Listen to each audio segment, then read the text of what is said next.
Section 18, as well as the Governor's August 23rd and December 8th, 2020 revised guidance prohibiting assemblage of more than 25 people, this meeting will be conducted via remote participation. In-person attendance by members of the public is prohibited, but all effort will be made to permit public attendance of this meeting via remote access by internet, telephone, and via public broadcast by Malden Access Cable Television on public access television channels. Public access will also be provided by posting draft minutes and/or a transcript, recording, or record of the meeting on the City of Malden website at cityofmalden.org as soon as practicable after the meeting. So what we will do from here is we'll pledge allegiance to our flag. We'll then take a moment of silence for all those who continue to serve our country. Our clerk will then call the roll to ensure that we have a quorum sufficient to meet this evening. And then we will proceed into this evening's agenda, which consists of the approval of minutes, public comment, superintendent's report, subcommittee reports and discussions, motions and resolutions, which I don't see any here, personal privilege, and then we will entertain a motion to go into executive session for the purposes of collective bargaining and to discuss a open matter of litigation. Then we'll come back out from executive session to move adjournment. So if there are no questions, I'd ask the members to please rise and salute our flag. I pledge allegiance to the flag of the United States of America and to the republic for which it stands, one nation, under God, indivisible, with liberty and justice for all. Please remain standing for a moment of silence in honor of all those who have fought for our country and continue to do so for us today.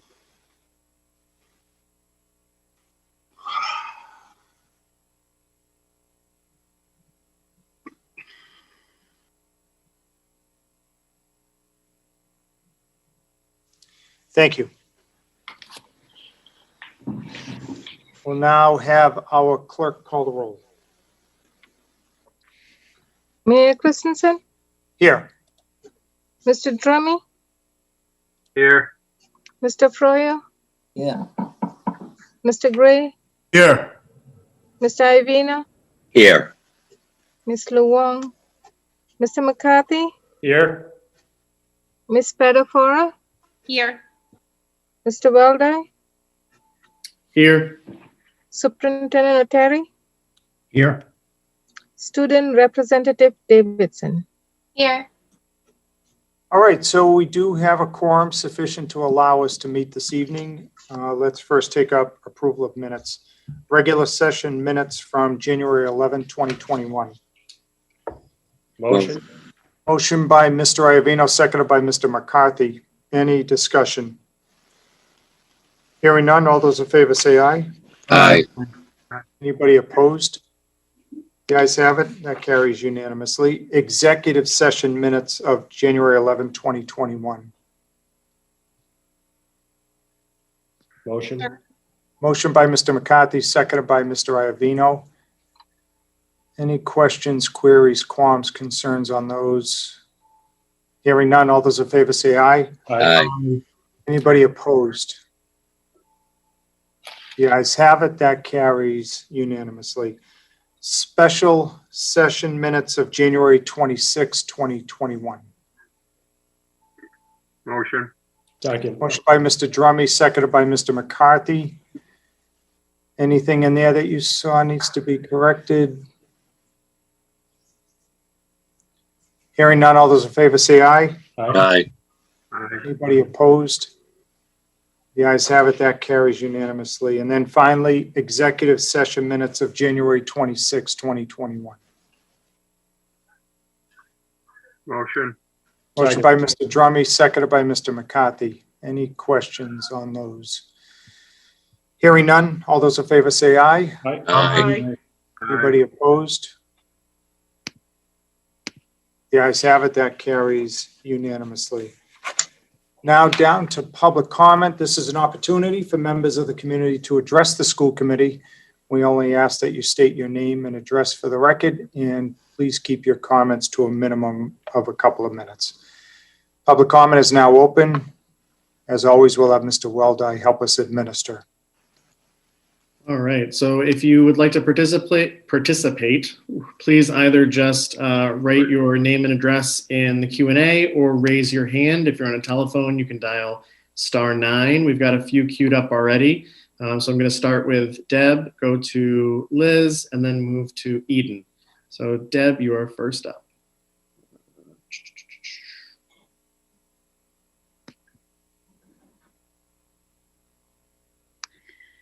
Good evening, Mayor Christensen and members of the Malden School Committee. My name is Deb Gesualdo. I live at 34 Abington Road in Danvers. I'm president of the Malden Education Association.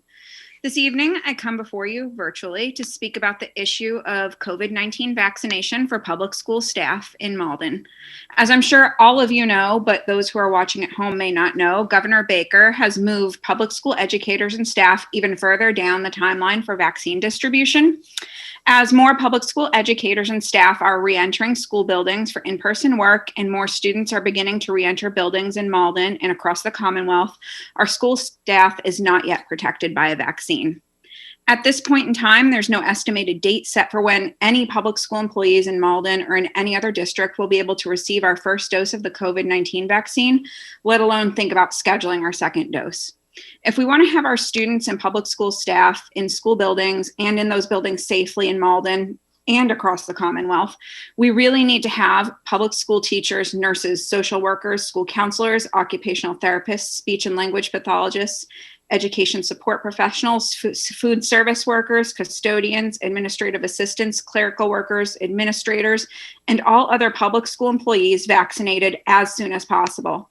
I'm asking the Malden School Committee, as well as those who are watching at home, to do a couple of things to help make all of our schools safer during this pandemic. If you can take a moment to go to facebook.com/Malden Education Association and click on the Action Network link that is the pinned post on the top of our page to send a message to our state leaders that public school employees must be moved up in the vaccine timeline for the safety of public education, our students, families, and our communities, we would really appreciate it. You can either send the pre-written message as is or edit it to put it into your own words. After you hit send, you'll be asked to share the Action Network link. This is really important as well.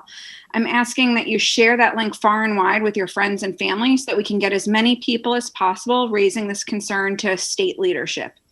And lastly, if you're on Twitter, tweet that link out with the hashtag MAEDU. So again, it's facebook.com/Malden Education Association, and that Action Network link is our pinned post at the top of the page. Thank you to all who will take this action and stand in solidarity with public school educators and school staff for the safety of the adults in the buildings, our students, and the broader community. Thank you. Okay, next up. Liz.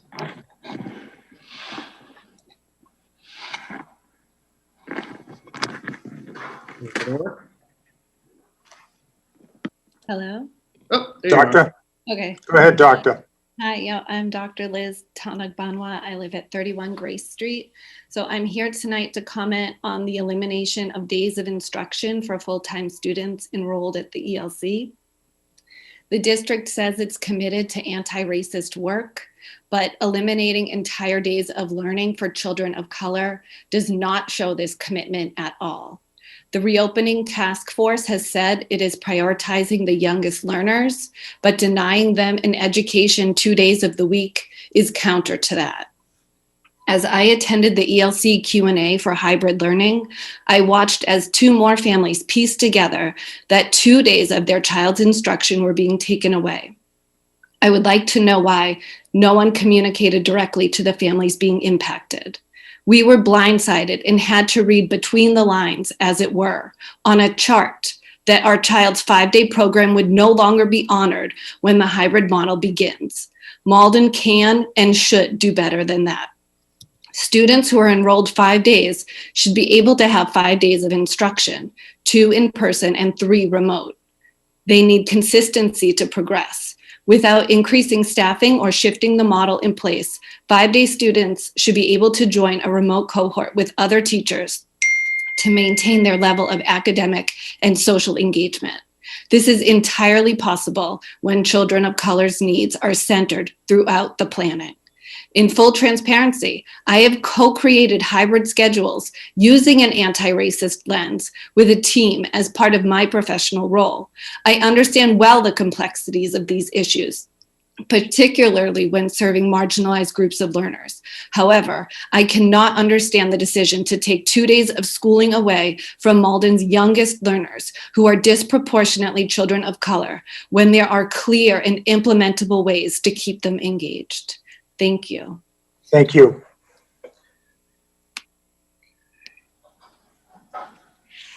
And next up, we've got Eden.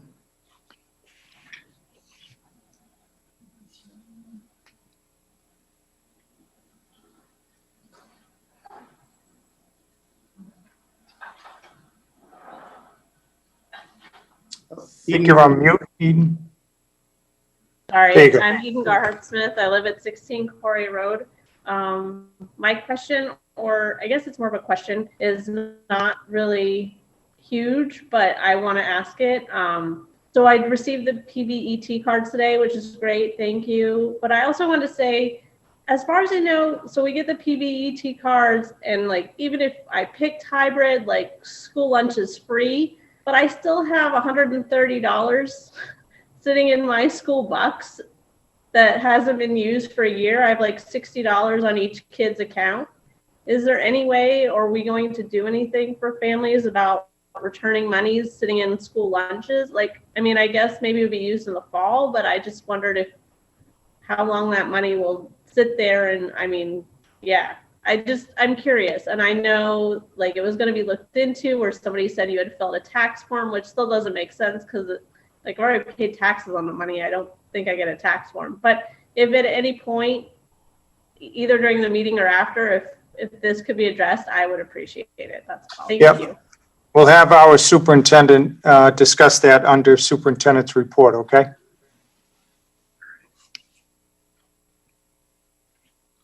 And it looks like that is everybody. All right, thank you again, Mr. Weldai. And let's go to the superintendent next for his report. So Superintendent, I'd ask you to amend your report to take up Ms. Gerhardt's question first, and also to let the committee know about the doctor's question, because I had that crossed off on my list. I think Pam, Superintendent McDonald, Assistant Superintendent McDonald, in speaking with you recently, I thought we had addressed the 2 days. So if you could, again, Superintendent, amend your report to let the members know what you know on those 2 issues at the outset, that would be appreciated.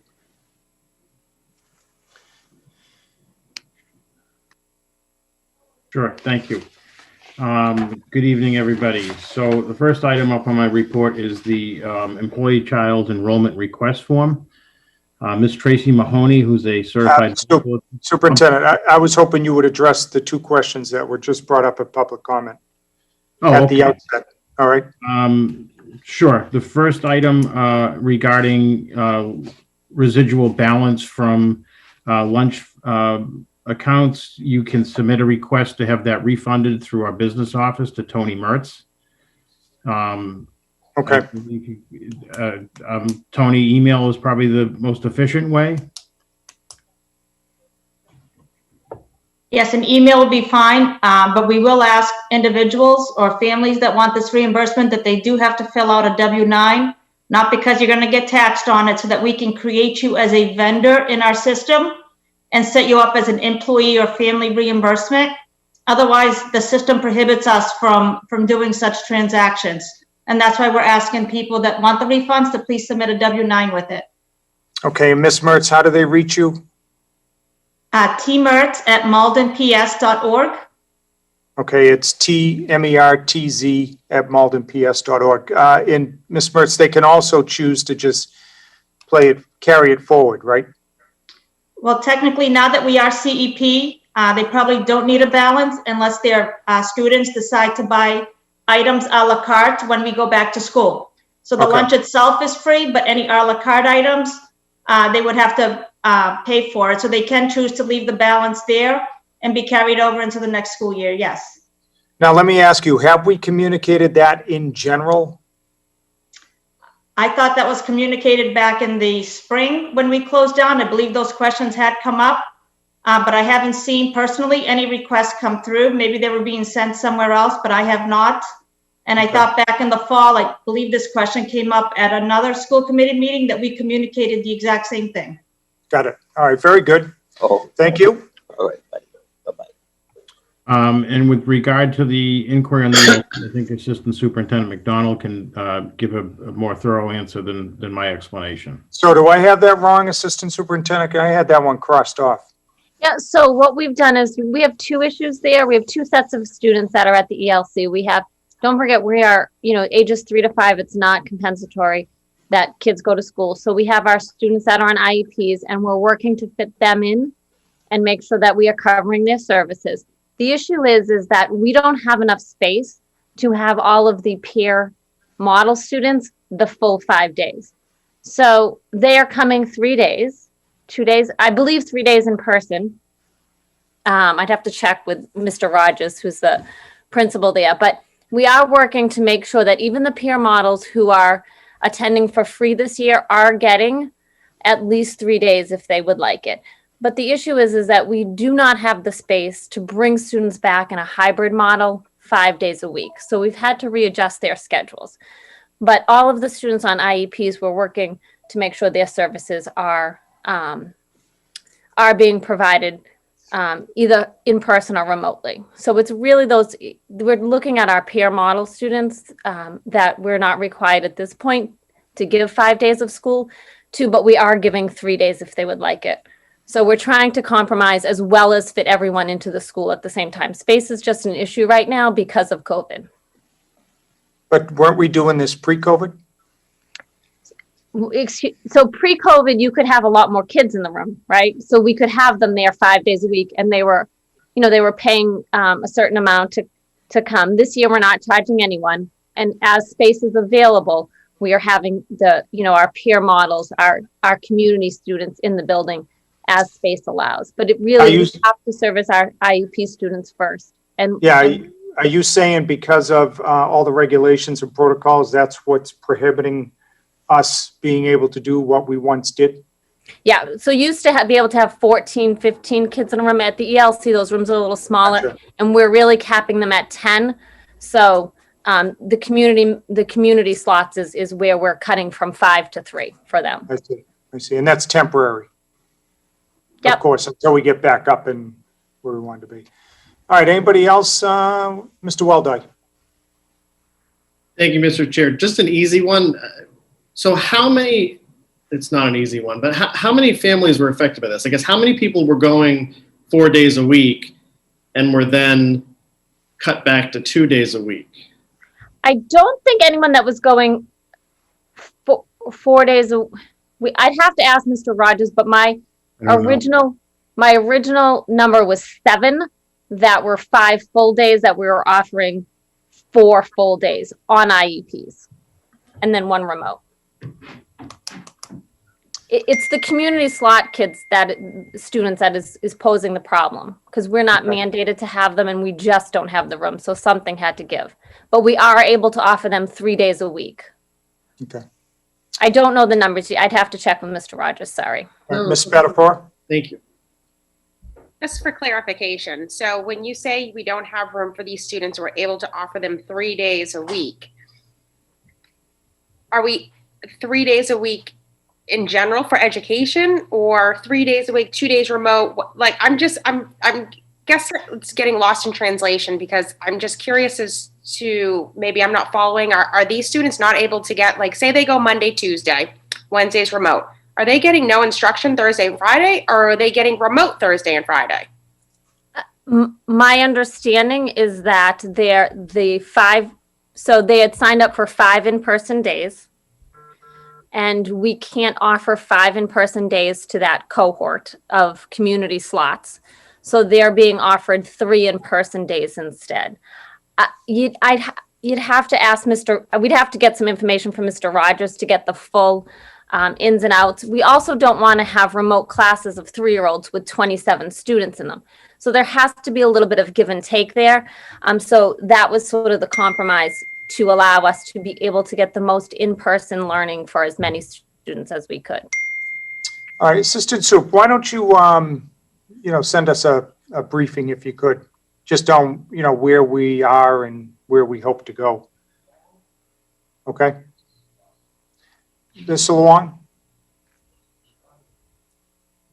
Just really quick, I know you said there was 5 or 6 families that were affected on IEPs, but how many community families is this affecting?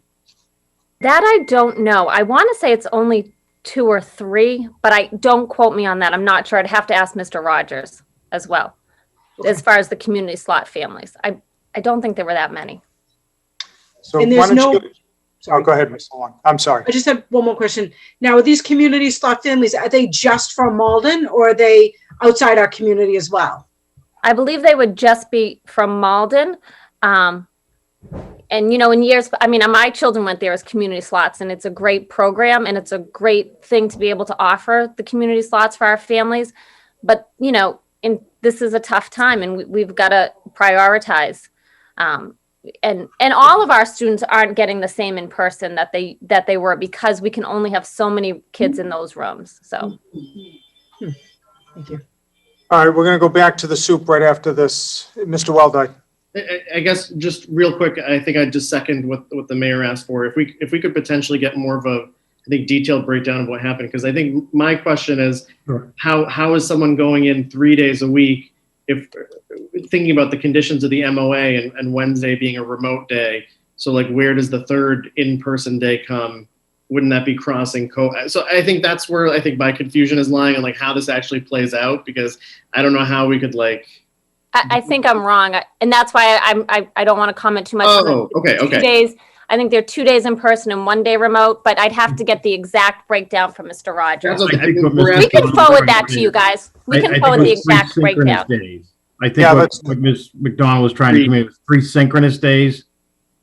Or right? 3 asynchronous days, right? Because it would be 2, because you could only do 2 in person. So it would be 3. Pam, we're throwing you on the spot, and you weren't prepared for this, so I don't. Yeah, we weren't prepared for this at all. It came out of public comment. So it'd be great to follow up and find out a little bit more of the logistics. Okay, very good. Ms. Davidson, did you have a question? Yes. So I'd like to kind of debrief on the other half of what Dr. Liz was kind of expressing. Is she said, from what I can understand, that the communication on our end for the ELC has been lacking. Because I think one point she had was how they had to get their information from a chart, and that really stuck out to me on why we're feeding families a chart instead of a list of Q&A questions or even just a bullet point list to better communicate things. So I think that's something we can work on our end. I will say it was during Ms. Davidson, let's give Ms. McDonald a chance to respond to that. So what say you? It was during a Q&A, a parent forum that they had, and they were presenting all of the options. So it wasn't that they just sent it out. I believe it was they had a parent forum, and they were explaining all the different options. Because don't forget, the other thing that's very complicated at the ELC, you have so many options, right? We have 5 full-day kids. We have 4 full-day kids. We have 3 and 2 full-day kids. Then we have 5 half-days, and then 3 half-days and 2 half-days. So there's lots and lots and lots of options for those kids. And now to put it into a hybrid model is extremely complicated. And I have to say, Mr. Rogers and the staff at the ELC worked very, very hard to come up with the best possible schedule that they could to meet the most of our students' needs during the most time, if that makes sense. I also want to say, I think that Mr. Rogers and the ELC have been extremely proactive in their communication. I think part of why a chart gets thrown out as a very stark reminder is it is an incredibly complex situation down there. There are more, it's like a large menu option that we have for families to choose from. And the best way to sort of organize that visually is through a chart. But I think Mr. Rogers has been extremely proactive and positive in his communication to families throughout this time. And I applaud him on that. But I do think that given the complexities of the number of programs, options, days, specialties that fall with it, the Early Learning Center to explain the programming is incredibly complex, and probably the only way people could probably conceptualize it would be through a chart. Very good. All right, thank you. All right, Soup, take it away. Sure.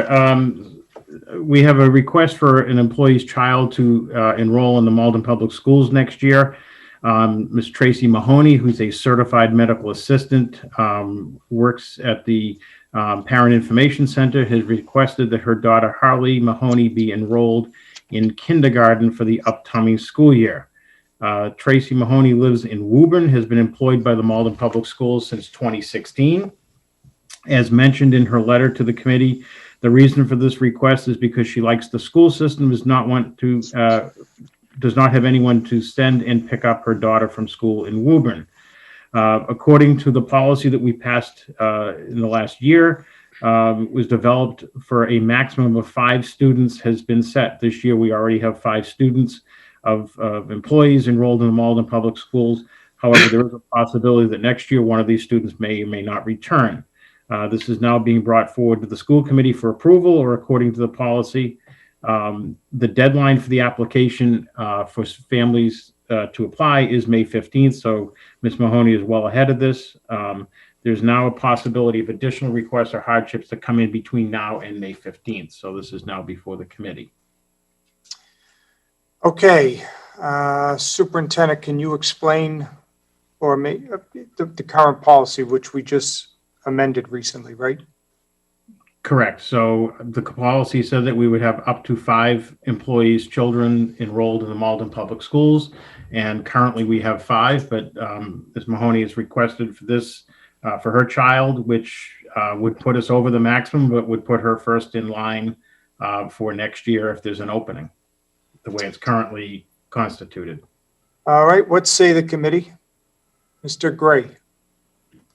Thank you, Mr. Chairman. I read the letter and I understand what the policy is, but I am strongly inclined to accept this request. That's my personal feeling. That's all. Okay. Ms. Spatafora. Thank you, Mr. Chair. As somebody that sat on the committee and actually wrote the policy, am I incorrect in stating that this should not go to policy and procedure first before it goes before the school committee? So I'm not sure. I think that we were bringing it to the committee first, but I could be mistaken. I thought it was just to come to the committee for a motion to be sent to policy and procedure. At that point, policy and procedure would review all the documentation to make sure that we have room. So I don't think that it really would be for discussion here, just more of a motion to go to policy and procedure. Correct me if I'm wrong. Yeah, I'm sorry, I misunderstood your question. Yes, it comes to the committee to refer to the policy and procedure. That's correct, yes. Okay. But Ms. Spatafora, I think what the superintendent was suggesting is where we're over the cap anyway. What would the committee discuss? Well, I am quite familiar with those that are in the system. We actually approved one that ends in June. So with that ending in June, we made it a 1-year stipulation for that particular student that actually has an opening come June. So that's why I feel like it needs to go to policy and procedure to be further reviewed. Okay. Anybody else? Mr. Drummy? Jen, I know how hard you worked on that policy. Just a quick question for my own edification. You said it ends in June. There is no automatic renewal. She has to submit a new letter requesting that it all right. So if that be the case, then this letter from this new letter would take precedence over us automatically accepting this, the old one. Yes, so the person that ends Okay. automatically in June would have to reapply. Right, So, exactly. Okay, yep. Okay, that's fine. I just wanted to make sure that was clear. Thank you. Okay. Thank you, Mr. Mayor. Okay, anybody else? Mr. Weldai? I mean, if Ms. Spatafor is making the motion, I'll second it, only because if it doesn't go to policy, I don't know why we spent all that time a month or two ago having these conversations with the other parental request. So just for parity's sake, I feel like I'll second. If I don't know, Jen, did you make a motion? If not, I'll second it if you did. But I didn't make a motion, but I'm more than happy to make a motion to send this to policy. Sure. So, Mr. Weldai, you're seconding that? Sure. Yeah. And just, I guess, from the chair's point of view, I'm just a little confused, Superintendent. So, and maybe Ms. Spatafor and Mr. Weldai can indulge me. So the policy was 5 at any one time. So it is contingent, though, on someone saying, I'm only here for a year. Is that what one of them said? So the most recent, and Jen, correct me if I'm wrong, the most recent approval that we made that came out of policy committee was for a hardship request that was for the time we approved it through the end of this school year. So come July 1, we'll be back down to 4 students in the system unless somebody else leaves as well, and then it could go lower. But if that person chose to extend, They have to reapply. Yeah, that was specifically a That's part of the specific. approval. That they would have to reapply, so. and then is it up to the committee to determine who gets Correct. those slots? Okay. And that's based on, I presume, a number of factors? One of them being hardship factors. I mean, that kind of comes to the top of the list. And that was, one that we had noted on our last approval. Yep. Yes. Okay, very good. There are many factors. All right, so the motion's been made, it's been seconded. Any other questions, queries, qualms, concerns? All those in favor say aye. Aye. Aye. Anybody opposed? Okay, the ayes have it, that carries unanimously. So 2 other items under the superintendent's report. First is special education update, followed by district updates and highlights. I think you're on mute, Soup. Sorry about that. Assistant Superintendent for Student Services, Pam McDonald, will provide a special education update. Adam, can I share my screen? Where is she? There you are. Good to go.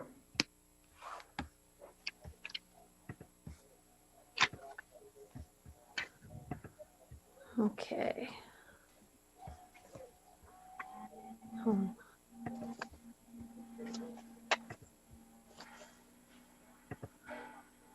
Okay.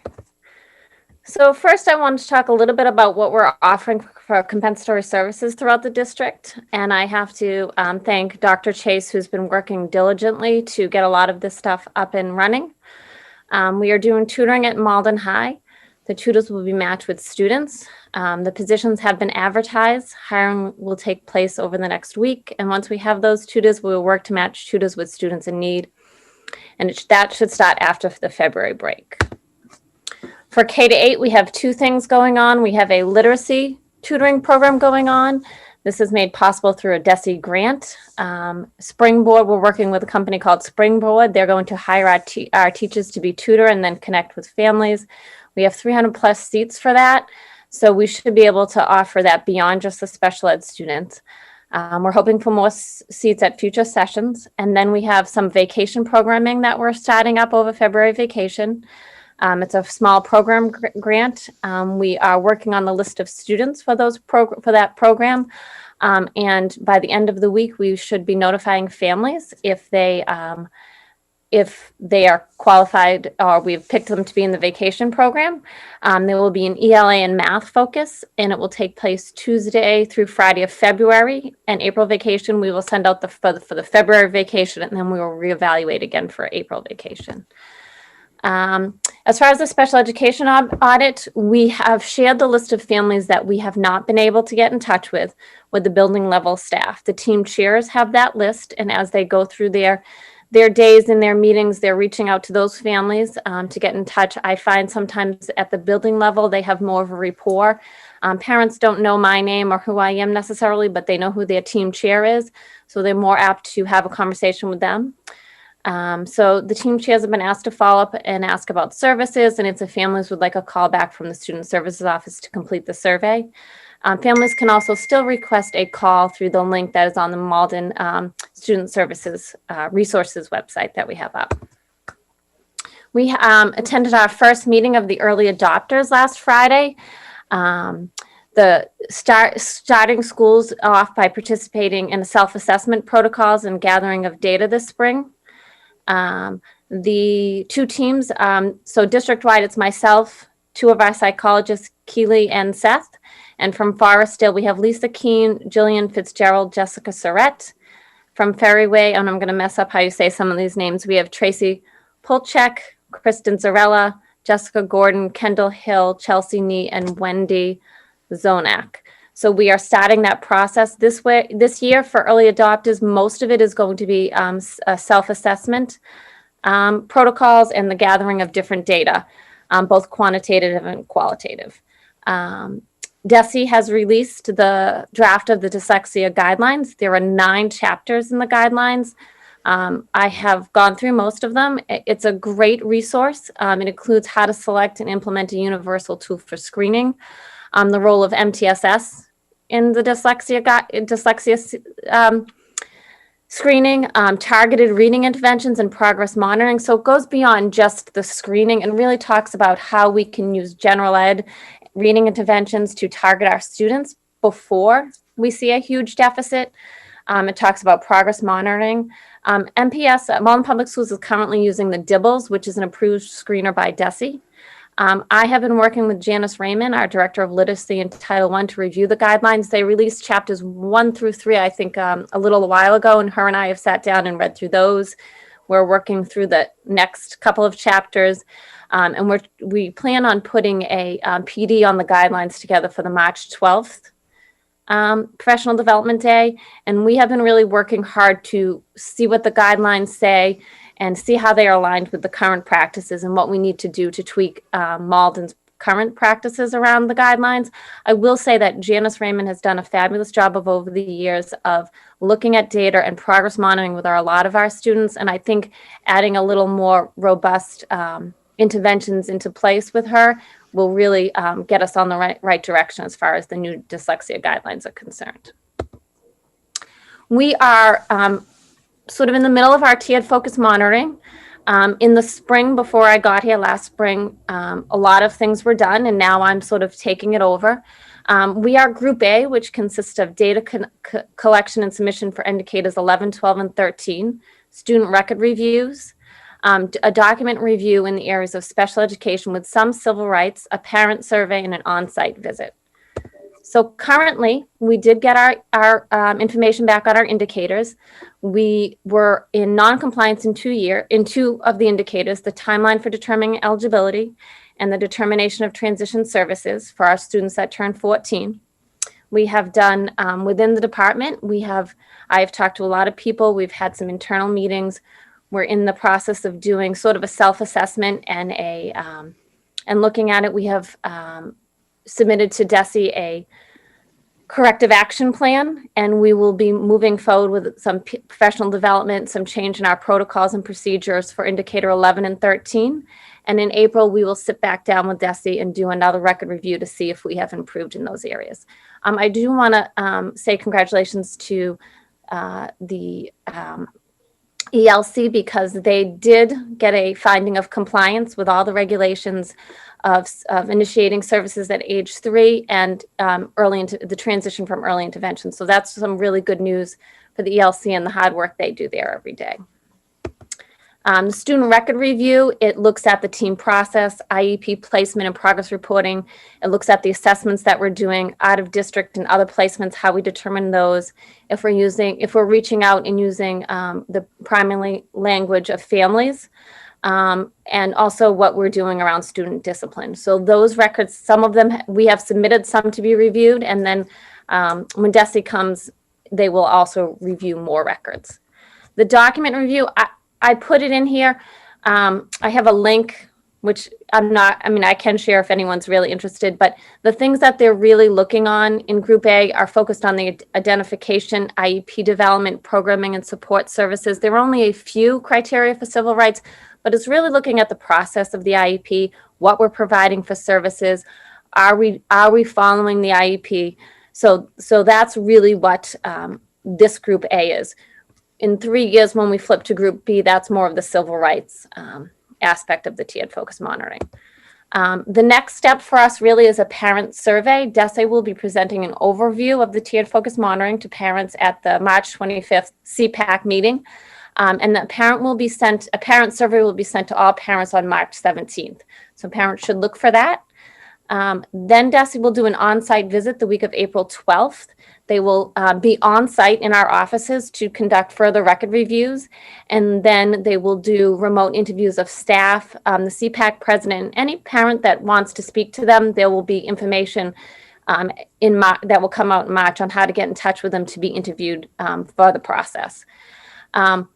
Once they leave after the on-site, they'll have 60 days to give us a written report. And then once we have that, we will have 20 days to develop what they call a continuous improvement and monitoring plan, but basically an improvement plan, and to correct any findings that they have at that point. So that's the big work we're really doing this spring. And, a lot of it is good because it tells you, where you're not so great and what you have to fix. So we're working really hard. We got that indicator information back, and it's tough to hear, but we're moving ahead. And I think we're going to change some protocols and some of our procedures so that we're on target there.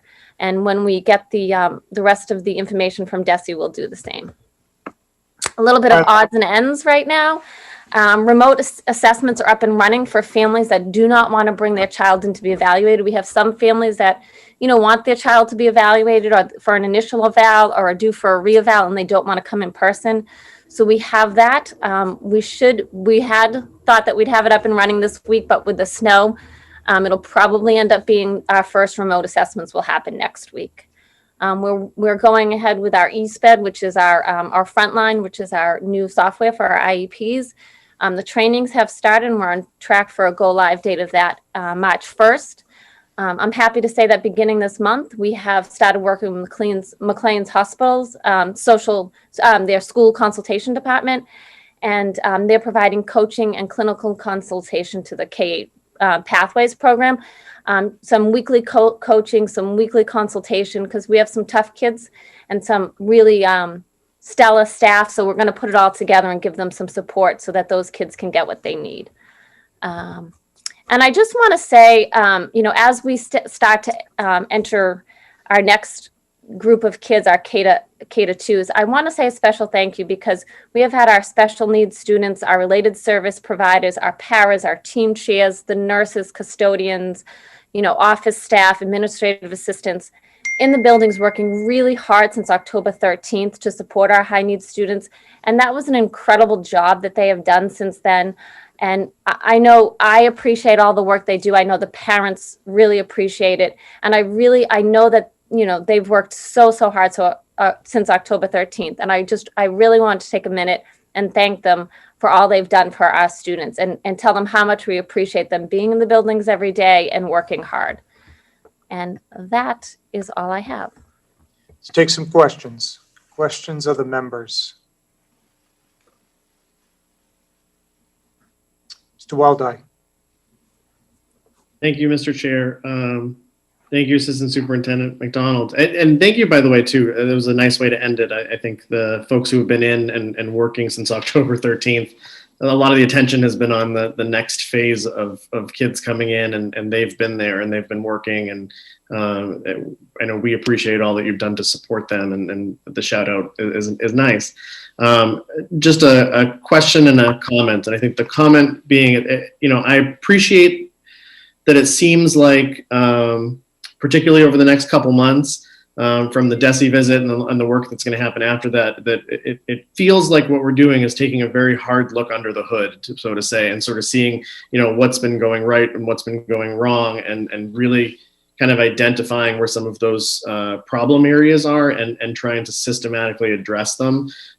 So I, for one, have really appreciated, I think, the attention to detail that you've given around this, but also the consistent updates that we've had at the school committee meetings around them. That's been a really helpful change, I think, particularly around special education. And I know that's something that Ms. Luong has been pushing for. So I really appreciate the work that you both have done in that area. My only question is, so it seems like with the audit, it seems like the audit is sort of this never-ending amorphous, so we've still got people who are kind of hanging out there. But I guess my real question is it something that we're going to then redo? Because I feel like based on what you and Michelle and I think Jen has asked this before too at the previous school committee meetings have said is, okay, we're going to be redoing this sort of audit piece. It'll be sort of an ongoing process. Are there still, at what point do we sort of stop with the first round and kind of move on to all right, we're hitting you again to sort of talk about how's it been going? I guess what point of this is ongoing? So I think for me right now, the reason it's ongoing is that we want to reach as many families as we can to build those relationships. For me, that's what this audit is about. I think that we have some great educators in Malden. I think everyone's working really hard. I think this is a difficult time to be working in education. And, they're not perfect. They make mistakes. Things fall through the cracks. So this is our attempt to make sure we're reaching out to families and saying, partner with us. What can we do to help you? And so for me, it's more about that, how to build these relationships so that when something's gone awry, they can say, hey, can you please help me with this? So for me, that's what that is. And I think that, this sort of questionnaire and audit that we have going, it's a good way during this time to continue to get information from these families.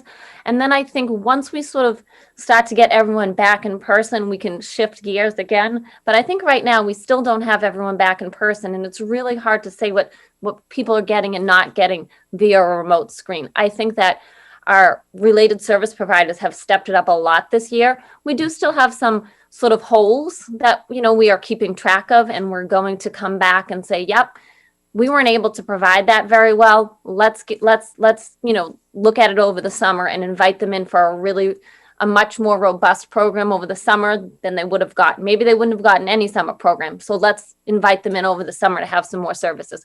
So this is just a good way to keep, reaching out to those families and finding out what's going on with them. Thank you. Anybody else? Ms. Spatafor. Thank you, Mr. Chair. And Assistant Superintendent, I appreciate your wanting to keep those lines of communication open. I think that is extremely important, and make sure that we're proactive and reaching out, even when we're not in an audit phase, just making sure that we're checking in. I just want to go back to in your slides when we were talking about the non-compliance aspects. What are we doing? What are the steps to get us into compliance? I think one of the areas specifically was related to the timeline of when people maybe put in their requests for an evaluation. Yeah. An evaluation. Yes, correct. So, as you said, how can we help you? But I'd like to know, how can we fix what we have failed thus far? So what are those steps right now? So for that one, really, that was one of the biggest things. We sort of did sort of a look at what we were doing in our procedures. A lot of that has to do with the procedures, the way our office was working, the way we were sending out IEPs, the way we're tracking IEPs, who's sending out the consents. It's just our procedure. It's this 7 different people in 7 different ways. So now we haven't changed it quite yet, but we're working on a more streamlined procedure on that. eSped will help with that because it will track the days automatically. The other thing is that there was a misconception on our staff, quite frankly, that the 45 days is when the meeting was held. The 45 days when the IEP has to go out. So you need to have that meeting well in advance of 45 days, because on the 45th day, that IEP should be in the mail. We were having the meeting on the 45th day, then writing it and then sending it out. So that's just some professional development that we're going to have to do around that, because, you know, that's that one sort of difference in the understanding of the 45th day really did throw us off track. And you know, that's you know, that's been sort of in the SPED world a little bit controversial. That's sort of that understanding which way you go with it. But DESI's been clear for a little bit now that the IEP should be out on the 45th day, so the meeting has to happen before. If the meeting, you can have it on the 45th day, but it's got to go out that same day. So we're kind of, you know, doing some PD. Same thing around transition. What we really found when we looked at transition, the high school level is doing a good job with transition. 7th and 8th grade, as they turn the year they turn 14, we're not hitting all of the requirements of transition. So we're looking to backtrack. We're going to be offering some PD probably on the March 12th day to get us up to speed. I've also asked all of our 7th and 8th grade special ed teachers, Amanda Green from DESI, who's fabulous and really specializes in transition work, is offering a free PD, which she almost never does. So I've offered that and asked all of our 7th and 8th grade teachers to attend, special ed teachers to attend that, so they can understand the transition process. So a lot of it is just retooling. You know, as you have turnover in staff, not everyone gets the same message. So it's that constant PD cycle and checking in as well that we need to do. Sure, thank you. I think I guess I'd only ask that. I know, I understand that transitioning staff, you know, people might not be familiar, but I guess at the same time, I'd expect that those coming in working in the special ed world were familiar with policies. So yeah. I think, you know, I can understand PD days, but I'd almost want to request like an internal audit to make sure that, you know, those that are handling these requests, these emails, written, you know, requests coming in are familiar and understanding of, you know, the policy set forth by DESI. Yep. Nope. I understand. Yep. Thank you. Thank you, Ms. Spatafora. Ms. Luong. Hello, Assistant Superintendent. Thank you so much for your update. I appreciate it. And I think it's very helpful for parents and for us as well to see what you're working on going forward. One question I did have for you is under literacy tutoring. You said that there were 300 seats available on your slide, and then it said K through 3. Is it 300 seats for just K through 3 or 300 seats in total for K through 8? Ellie? I can help out with that, Pam. It's an early literacy grant that we receive through DESI. Okay. And the focus is on K through 3. Okay. So it's 300 seats for those kids. Great. Thank you. Anyone else?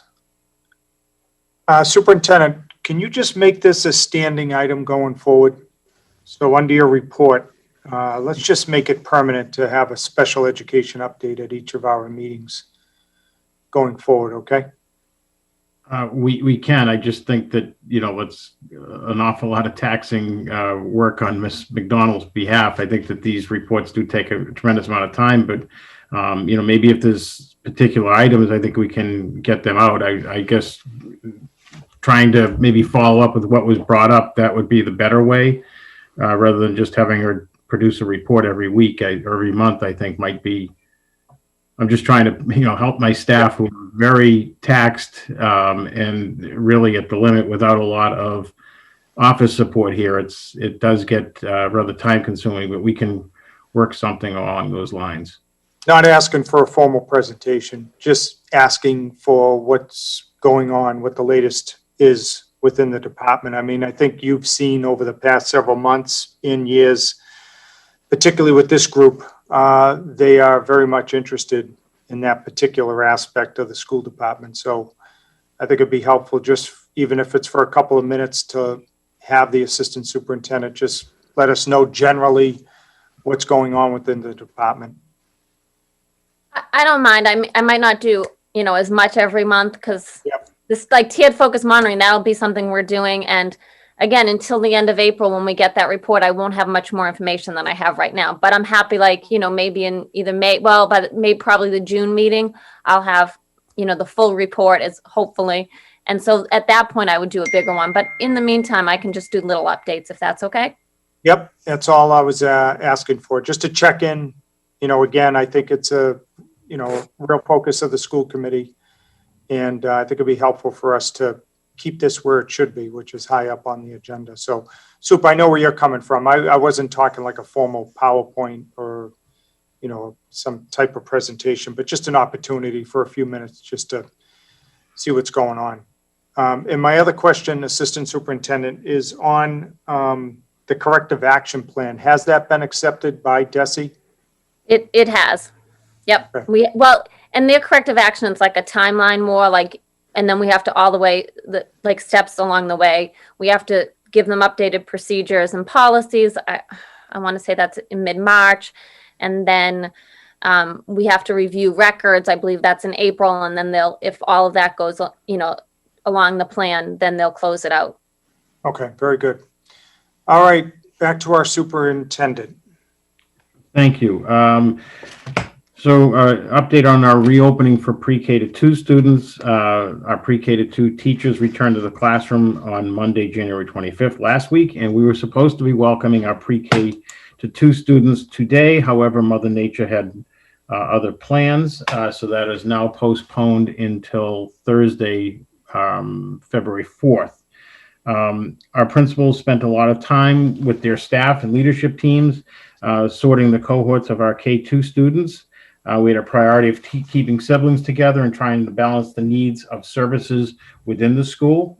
Roughly about 50% of our students will be returning to hybrid learning. Prior to this, on January 12th, we had a forum for our pre-K to 2 teachers. We had over 175 staff members who made this Zoom webinar. We talked with staff about live streaming, what it would mean for our students and staff. We received some valuable feedback and input from staff that we really helped dictate how we're going to respond going forward with both technology training and just some communication, frequently asked questions that we had from our staff. We also, the following Tuesday, had a town hall forum for community members. On Tuesday, January 19th, we had nearly 600 participants. We explained the hybrid schedule, talked about the option of switching between the in-person and remote and vice versa, and answered scores of questions. Our principals and leadership teams have worked tirelessly to ensure a smooth opening and return of our students. All decisions were made thoughtfully and with the best interest of our students in mind. Throughout the entire process of trying to bring back our students from union negotiations through the implementation, we have been guided by the principle of students' best interest and safety. I am very blessed and honored and frankly humbled to be working with such dedicated individuals at our cabinet and our principal level. They've been phenomenal and they've been a true inspiration.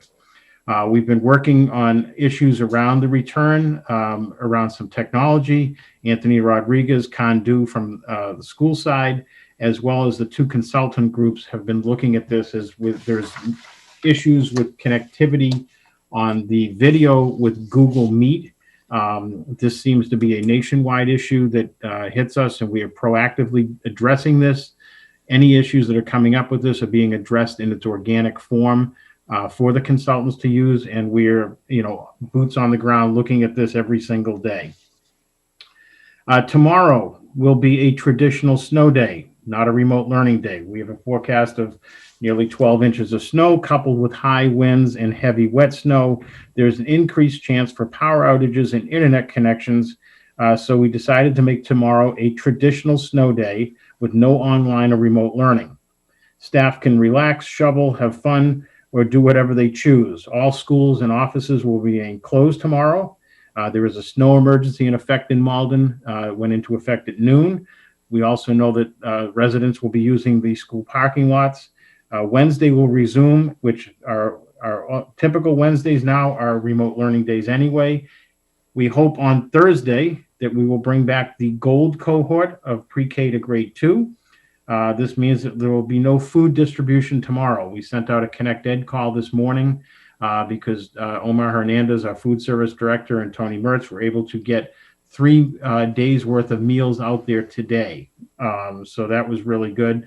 We are assessing whether we will be able to provide meals on Wednesday. Some of that will depend upon what happens with the storm and if the lots are cleared so that we can have traffic come in and out.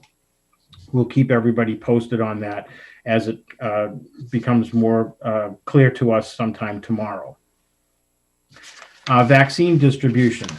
As you are probably well aware, there's a vaccine shortage in Massachusetts as well as nationwide. Governor Baker's latest classification of prioritizing the vaccinations in Massachusetts has placed educators in phase 2, step 3. That means sometime between February and mid-April. Our public health director, Chris Webb, and I had looked at prioritizing the current in-person staff. About a week and a half ago, we sent out a survey link for our in-person staff to sign up and get the vaccination, which was set up for February 4th. The state had other plans. There was no vaccine available, and we were forced to go back to the prioritization that the governor has agreed to. As a superintendent, I have been very proactive in this, leading with the North Shore Superintendent Association. We sent a letter to Governor Baker on this. The Massachusetts Association of School Superintendents has lobbied and has been very active and vocal on this. I've spoken with our state representatives to prioritize our educators to get vaccinated as soon as possible. We've been hearing it very vociferously. I think Ms. Jess Waldo spoke to that point tonight on public comment. We'll continue to work with our health director, Chris Webb, and his department to expedite this so we can get our staff vaccinated as soon as possible. The pandemic electronic benefit transfer card. The situation is currently evolving. The PEBT program has been extended through the school year, and eligible children have access to more monthly support for food assistance. The school district's role in the process is to provide the information regarding students to DESE, then DESE passes the information to DTA. Based on the information, DTA will distribute the cards and funds to families. I did hear from several families today that they received their cards, which is about the time frame that DTA said would happen. The school district, we have no direct connection with DTA. There's been a few hiccups in the process as the district did not receive clear directions on what information was required.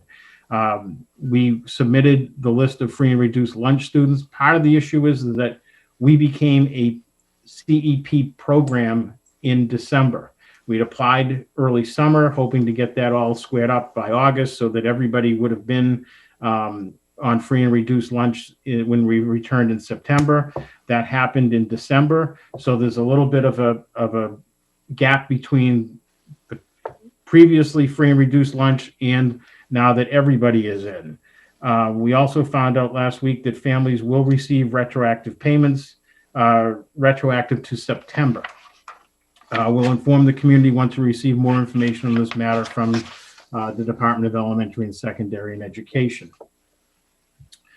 Food service update. The dinner program that we had the grant ran out at the end of December. In coordination with Tony Mertz and Omar Hernandez, it was decided that it would be best to utilize the funds to, let me back up. For the dinner program, we were given a grant, the food insecurity grant, to use whichever way possible, given to give more access to meals during the school shutdown. Tony Mertz and Omar Hernandez decided it would be best to use these funds for dinner in our community, which we did. Once the funds were expended, which was at the end of December, we can no longer provide the dinner program, but we still have breakfast and lunch. That said, we may have an opportunity to bring back the dinner program. We just applied for the CACFP, that's the Child and Adult Care Food Program, also known as the dinner program. We reapplied for that, and we had a great response the first time around. We're hoping that we will get it in this round of grants as well. Currently, we were working with DESE to apply for this program. Once we have more information and a start date, we'll let you know. The food service program piloted 2 delivery sites last week, one at Bowden Street and one at Newland. However, due to low response rates, we're going to shelve that until the summer, where we think, and we're more confident that with the summer food distribution program, we'll have a much higher participation rate as well as interest. We'll let the community know of this once it becomes possible. PSATs. Last week, Malden High School offered the PSAT NMSQT, the National Merit Scholarship Qualifying Test, in person.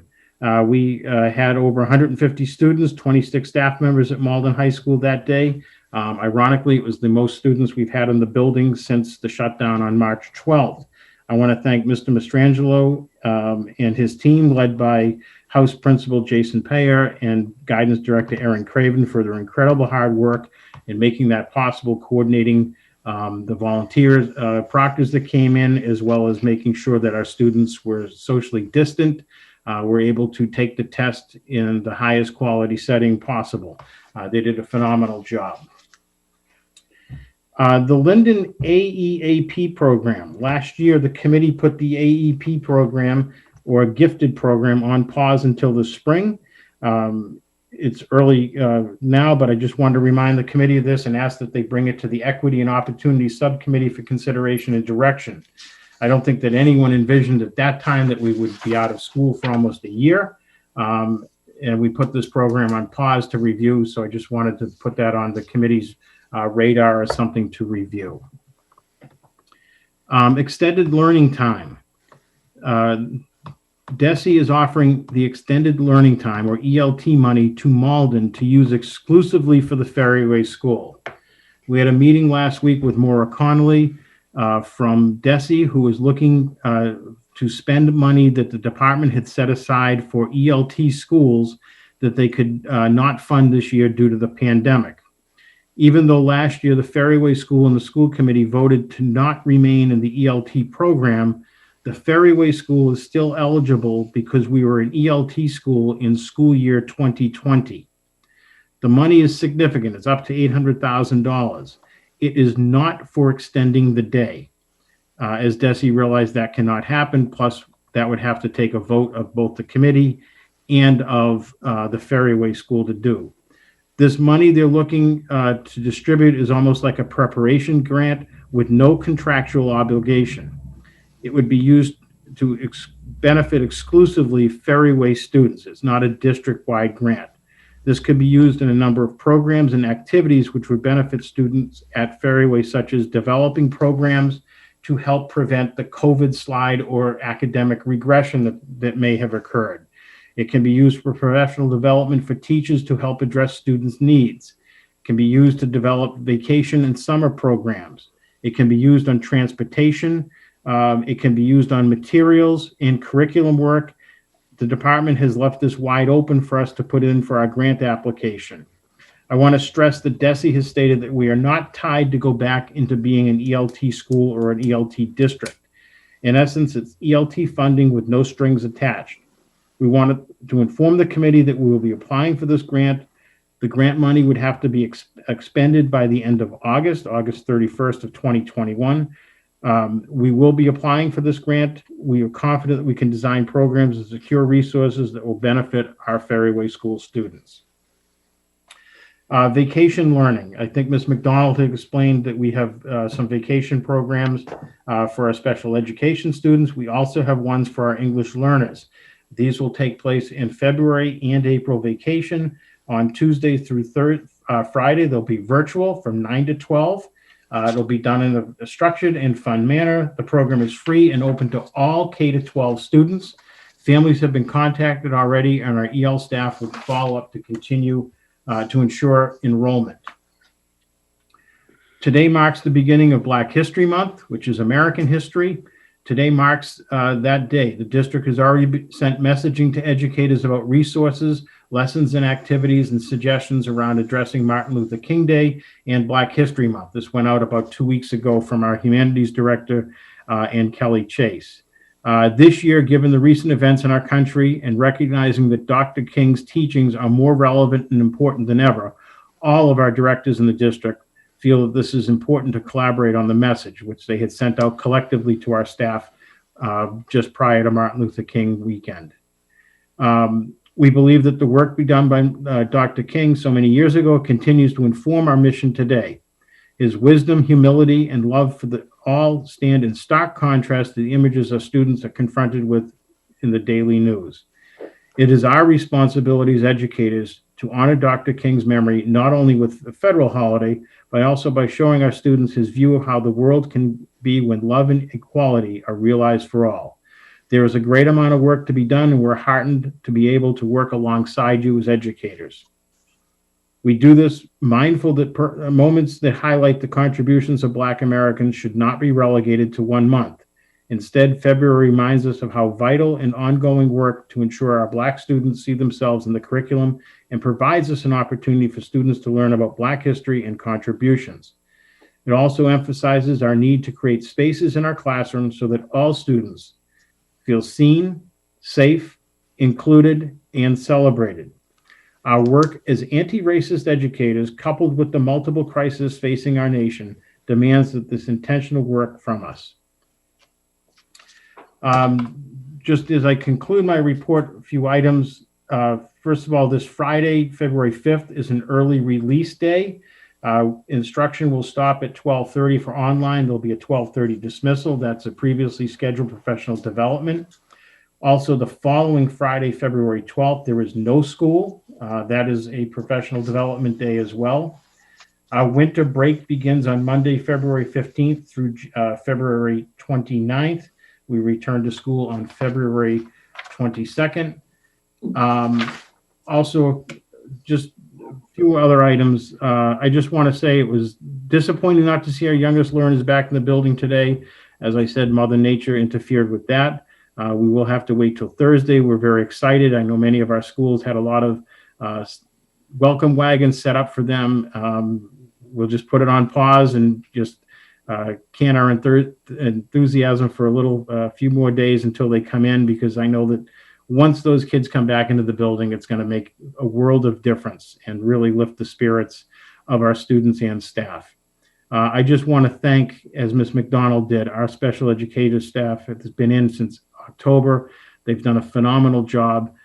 They have really shown their love and dedication.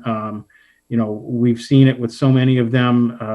Anytime I need inspiration, I just pop into the gym and watch Mark Guido, who's our adaptive phys ed teacher, who goes to all of our schools and works with those kids. And he's just, I think, emblematic of the enthusiasm and dedication that our staff has on that.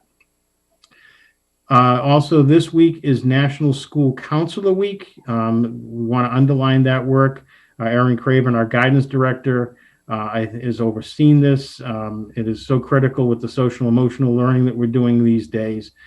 Just wanted to give a shout out and a compliment to all of our guidance and support staff that work with our students in person, remotely, and round the clock, dealing with crisis and supporting our students. And then just lastly, on a very somber and sad note, we lost a member of our family this morning. Dan Driscoll, the custodian at the Linden School, passed away this morning. Dan was a 20-year veteran, embodied the word custodian. He was someone who took great pride in his work. It showed every day.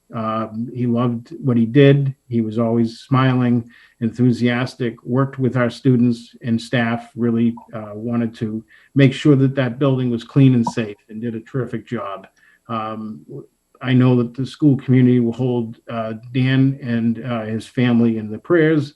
Dan's brother, Jerry, is also a long-term custodian at the Ferryway School right now. So if we could all just keep the Driscoll family in our thoughts and prayers. Thank you.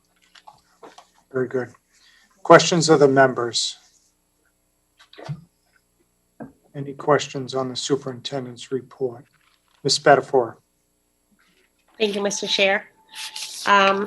Just one quick question, and hopefully it doesn't come across in a wrong light, but the ELT money that is for the Ferryway, fantastic. You know, we all love when our schools can get some money. I just question the equity of one school receiving a large amount of money and other schools not. So I guess in my suggestion with that was how could we utilize this money in an aspect that would benefit all schools? And in my mind, I'm just thinking about PD specifically to make sure that, so if one school's receiving, money and we put it forth for professional development, our teachers, we can spread that knowledge amongst the other schools. So I guess that wasn't even a question. It was more of just, a suggestion, some input on how we can make sure that, I want our schools to get all the funds that is available to them, but how can we spread that wealth amongst the district? That's actually what we're looking to do, Ms. Spatafor, is use that professional development as a way in which we can invite educators from all of the district in. That's one of the things that we're looking at specifically. Fantastic. So wasn't even a question. You're already on top of it. Thank you. And this is actually just a question that I've seen come up amongst parents on, chat boards or whatnot. But as our kids are going back into the schools, hopefully Thursday, we're asking a lot of them to be carrying so many supplies with them back and forth, because there is no sharing of supplies. We have to bring, our Chromebooks back and forth. There's no leaving anything in school. And I'm pretty sure this might have been a school by school decision in regards to rolling backpacks. And all I'm envisioning is like these little first and second graders that are trying to carry all their stuff to school every day. And I know in the past we haven't allowed rolling backpacks into our schools. I don't know if there's any way that we can revisit that just to make this easier for our smallest learners and carrying all of these supplies, pencils, crayons, Chromebooks, stuff that they just weren't expected to ever bring back and forth. And now we're, have little 30-pounders that have backpacks the same size of them. So I was hoping that we could, just take a look into this, please, and just make sure that, we're not over indulging them with so many things coming back and forth to school. Yeah, I can't answer specifically what each school's done, but I believe that they're addressing this in ways with bins and whatnot to help ease that. I know that the teachers are very cognizant of that, and the principals as well. So I can't give you specific examples, but I can look into that. That would be fantastic. Thank you. Thank you, Ms. Spatafor. Anybody else? If not, Mr. Weldai. Thank you, Mr. Chair. Thank you, Superintendent. Ms. Spatafor took the first thing she mentioned was one of the first things that was on my mind too, particularly around the ELT piece at the Ferryway. And I know, and you sort of already answered this, but what kept jumping into my mind was, we know, and we've been hearing it loud and clear from you and from your team and from the community that one of the biggest challenges moving forward is going to be thinking about the pandemic gap. I don't know what to call it, how we're thinking about, what we need to assess and make up. And it seems like we were sort of given a pretty great opportunity to try to test things out and see what we can actually do for our staff as a whole, just to think about how we can proactively plan, particularly if the money needs to be used before the summertime, how we can plan for what comes next. And so, it sounds like a great opportunity overall. So I'm really glad to hear that that's how you're thinking about it. So I appreciate Ms. Spatafor asked that already. Around the PEBT cards, I don't know if everyone, I was just so excited to hear today that the cards were actually finally here, because I don't know how many more ways we as a district could advocate for that to happen, especially when it was something that was sort of out of our control. It's been a major item of parent discussion around the community, particularly where this is new for a lot of folks. And I think it's important to sort of recognize, particularly for the folks who are watching, that, we know that Toni Mertz and her team worked really hard over the past year to get us enrolled as a CEP district. And, the fact that now every kid gets free lunch, free breakfast, free meals, we as a body, I think, should be publicizing this as a huge positive as much as possible. It's a win-win-win for our families, and I think there are still a lot of people who are confused about what these cards mean as they receive them. Particularly where there are probably families who didn't qualify for free and reduced lunch, who now do, but we hadn't been in school, and they're getting this card. And I think the idea that if you're getting this and you don't need it, as a community, there are lots of things you could do, right? Donate groceries to the Malden Warming Center, the Bread of Life, Malden Neighbors Helping Neighbors. My ask, I think, if possible, would be, now that we know that the cards are physically dropping in mailboxes, what I've heard today a lot is that the language or the literature that goes out is only in English and Spanish. So it might be worth it for us to send a voicemail home. I'm sure people are probably sick of getting spammed with messages, but I mean, it might be worth it if it's coming in their home language to have voicemail go home that's like, hey, your card probably was in the mail today. It's not like a Sam's Club card. Don't throw it out. Like, that's money. You could use it. It might be worth it. So I think that would be my one ask around the PEBT. If you as a team think it's worthwhile to get that, or even having teachers send something home through their door, whatever it may be, just so that parents know, like, okay, it's not theoretical anymore. The card's here. Don't throw it out. Kind of disappointing that the state only sends it in. Yeah. Yeah. I mean, they come back to us, so we have to explain it, but we'll figure out a way to get that out. Thank you. We're making up a lot of gaps for state communication lately. Well, the whole issue was the two state agencies not talking to each other and miscommunicating to us as to what they were looking for. True story. And those are my two questions. My only comment would be to echo what the superintendent said, and I think say a particularly large thank you to our building leadership teams, our principals, our APs, for putting those cohorts together, for dealing with us, for dealing with the many changes that have arisen, and for really planning and executing as best they can collectively with their staff. I know a lot of people were very excited. I know Principal Concanon and Assistant Principal Carpenito had balloons ready to go, and I was excited to be invited down there for that. So hopefully Thursday it'll still be there. But we were in a meeting about a week or so ago, I think, on reentry. And I joked with her already that I'm pretending to channel Assistant Superintendent Chase when thinking about giving each other grace and space. So I hope for all the parents out there who are watching and nervous and anxious, having a snow day fall on the first day of this kind of falls under the you really can't make this up bracket. But I hope that Thursday when this happens, before you go out and comment online and write the rant and, be critical about what's happening, I think try to practice as much empathy as humanly possible, because our educators are nervous and excited. Our parents are nervous and excited.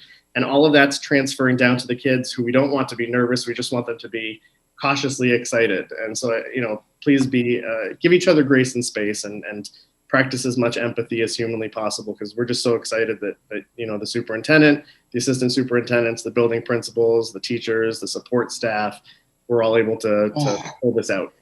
So thank you, Mr. Chairman. I think that's important. I appreciate that. I did put that out in my letter to the community. We expect it's going to be a bumpy ride. It's not going to be perfect. No first day of school is perfect. Even when we're in person and there's not a pandemic, there's bumps. Understand that we're coming at it from the full support of how to best support your kids. It's our health and safety and student success. That's where we're coming from. It's all about our students, and we're working with growth mindset where we are going to get better. And that's we're looking forward to partnering with you. It's been a long 10 months, 11 months almost, and we're committed to this, and we know we're going to get it right, but it might not be right the first day or two. We're going to just continually address that. So I appreciate that support. Okay, seeing no other hands, we'll now go to Mr. Iovino for an enrollment update. Thank you, Mr. Chairman. As of this past Friday, the enrollment pre-K through grade 12 was 6,193. Enrollment has been fairly stable since the beginning of the stretch after the Christmas break. We have too fewer students than before the break. So we're pretty stable in our population right now. Questions of Mr. Iovino? Hearing none, Mr. Weldai, Superintendent Search. Sure. Thank you, Mr. Chairman. And on behalf of Ms. Spadafora, the members should have received a copy just today. It just got to us this afternoon of the superintendent profile report, which was compiled by the Collins Center as a part of their search process. After the various community stakeholder forums, including one with the membership of our school committee, which was about a week ago, so kind of fun, a multilingual survey, a focus groups with members of the MPS staff. This 12-page report is sort of a big picture look at where our community feels like we need to go. And as expected, we've got an incredibly diverse community, particularly in thought and in experience. So the report's big, and it describes big tasks ahead. And some of the key highlights in terms of what we're looking for a background, characteristics, and experience. Some of the key highlights were demonstrated commitment to anti-racism, inclusion, and equity, strong communication, collaboration, clear vision for education of all students, working with diverse groups of people, building a district culture of trust and relationships, demonstrated background in valuing teaching and learning, closing achievement gaps, commitment to hiring practices that reflect the makeup of a community, seeking out of student voice, family and community engagement, and there are many more. The top 3 issues for the next leader to address next year were fairly clearer and crossed multiple constituencies that they were so clear. The number 1 issue was the interrelated topic of addressing the pandemic in terms of managing remote and hybrid learning, assessing the learning needs post-pandemic with the COVID slide, safety for students and staff, special education services throughout COVID. So that was sort of the number 1 issue. The number 2 was the all-encompassing commitment to anti-racism, equity, and inclusion in our curriculum, staff training, and hiring practices. And the number 3 issue was communication, improving communication within the district to staff and in the community for parents and families. Parent and community engagement being deemed by this report as sort of the critical task for the next leader, particularly with a focus on multilingual outreach and communication. And the biggest strengths in terms of the system, not surprisingly, highlighted what makes us so great, the people in it. A few of the top responses to this question were, the diversity of the community, the talented educators, the dedicated administrators and staff, the strong sense of community being built in our classrooms and the strong support from the community, a commitment to seek parent and family engagement, and much more. So the membership of the screening committee will get this, as well as the actual candidates themselves who have applied for the position will get this. And a PDF link to the report will also be put up on the website at maldenps.org/supersearch as early as tomorrow for the community as a whole to see. Tonight, I think we're just looking for a motion to receive the report, not accept it, because not everyone's had a chance to read it, so we don't want to put that on everybody, because who did in half an hour. But we're just looking for a motion to receive so that the committee can officially accept it and know that it's here. All right, there you have it. First, let's take a few questions. Ms. Luong. I was just going to make a motion to receive the report. I have no question. Seconded by Mr. Iovino. Any questions on it? All those in favor say aye. Aye. Aye. Anybody opposed? The ayes have it. That carries unanimously. Thank you, Mr. Weldai. Now we're at personal privilege. Any quick updates before we entertain a motion to go into executive session for the purposes of collective bargaining and open litigation? Ms. Luong. I just had a quick question actually for the superintendent. In your report, you mentioned the gifted program. Was that a request? Did you want that actually? Was that like a motion that you wanted us to go through and to make a motion to have the accelerated enrichment program send to equity and opportunity? Correct. Okay, so can I make a motion to have the accelerated enrichment academic program sent to equity and opportunity subcommittee for consideration? Second. Second. Ms. Spadafora, just a question from the chair. Mr. Weldai, wasn't that already pending with the committee? So we took it up for last school year with the expectation that we were going to do it again. It's just that we haven't had any return to normalcy yet, so time flew. All right, there you have it. Any questions? All those in favor say aye. Aye. Anybody opposed? The ayes have it. That carries unanimously.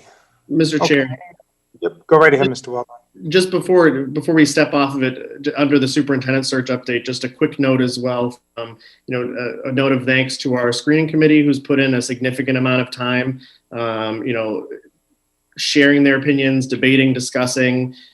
We are right on schedule with the process, and I think we would expect to be able to come back to this committee at our March 1st meeting with a much more detailed update of where we are and some action for us to take as a body. All right, very good. All right, so any points before we entertain a motion to go into executive session? Ms. Spatafora. Thank you very much, Mr. Chair. Just very quickly, I'm going to keep this super brief. I just wanted to thank, as a parent, Superintendent Oteri for our snow day tomorrow. I know that it was given for reason. Not knowing if students were going to be able to log on because of power outages, if teachers were going to be able to teach classes. But I think the general consensus from most of us parents are thank you for bringing a bit of normalcy to what has been a difficult year and allowing, us to enjoy a day in the snow, making snowmen or sledding. So I know it was with reason, but after the fact, it really, I know I have very, very happy children. So thank you very much for that. Anybody Hope everybody else? enjoy some hot chocolate on me. All right. If not, we'll entertain a motion to go into executive session. Motion. Motion by Mr. Iovino. Ms. Spatafora, seconded. Yep. Clerk will call the roll. Mr. Drummy, Yes. Mr. Froyer, Yes.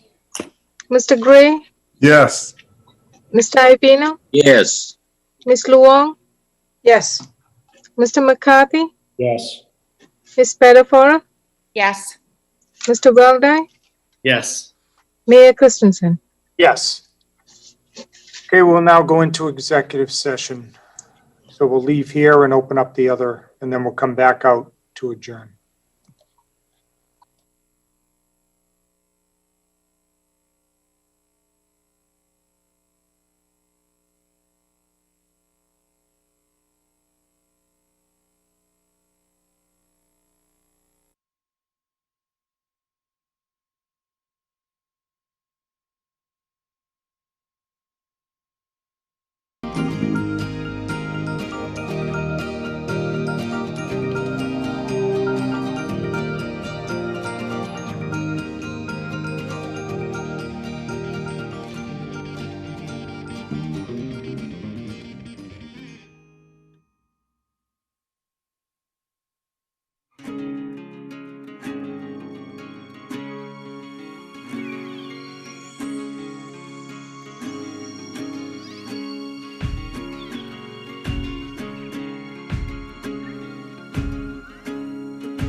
We're just missing Mr. Iovino.